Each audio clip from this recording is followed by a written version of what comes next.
কলকাতায় RG Kar medical college হাসপাতালে চিকিৎসককে ধর্ষণ এবং খুনের ঘটনায় ফুঁসছে গোটা ভারত। বিদেশের মাটিতেও ছড়িয়ে পড়েছে বিক্ষোভের আঁচ। এরই জেরে শনিবার সকাল ৬টা থেকে রোববার সকাল ৬টা পর্যন্ত সব ধরনের নন ইমার্জেন্সি মেডিকেল সার্ভিস বন্ধ রাখার ডাক দিয়েছে চিকিৎসকদের বৃহত্তম সংগঠন ইন্ডিয়ান মেডিকেল অ্যাসোসিয়েশন আইএমএ। গত সপ্তাহে দেশটির কলকাতার একটি মেডিকেল কলেজে সংঘবদ্ধ ধর্ষণের শিকার হন এক তরুণী চিকিৎসক। এরপর বুধবার রাত ৯টা থেকেই রাজ্যের নানা জায়গায় শুরু হয় জামায়াত। অভিনব রাত দখল কর্মসূচিতে অংশ নেয় সর্বস্তরের মানুষ। রাতভর আন্দোলনে মানুষের ঢল ছিল পশ্চিমবঙ্গ ছাড়াও অন্যান্য বিভিন্ন শহরে। সমর্থন জানিয়ে পাশে ছিলেন বিভিন্ন অঙ্গনের তারকারাও। ইন্ডিয়ান মেডিকেল অ্যাসোসিয়েশন জানায়, জরুরি পরিষেবা ছাড়া ২৪ ঘন্টায় সব রকম পরিষেবা দেয়া থেকে বিরত থাকবেন চিকিৎসকেরা।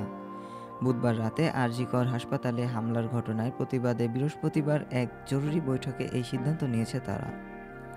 এক বিবৃতিতে চিকিৎসক সংগঠনের পক্ষ থেকে বলা হয়েছে, সব প্রয়োজনীয় পরিষেবা চালু থাকবে, হতাহতের চিকিৎসার ব্যবস্থা করা হবে, কিন্তু ওডিবির নিয়মিত কার্যক্রম চলবে না এবং ইলেকটিভ সার্জারি করা হবে না।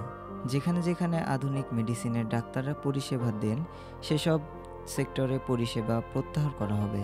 চিকিৎসকদের ন্যায়সঙ্গত কারণের সঙ্গে গোটা দেশের সহানুভূতি চাইছে আইএমএ। এদিকে ২ সপ্তাহ আগে হাসপাতাল থেকে বাড়ি ফেরার সময় ভারতের উত্তরাখণ্ডে এক নারীকে ধর্ষণ ও হত্যার অভিযোগে এক ব্যক্তিকে গ্রেপ্তার করা হয়েছে। উত্তরাখণ্ডের উধম সিং নগরে এই ভয়াবহ ঘটনাটি ঘটেছে।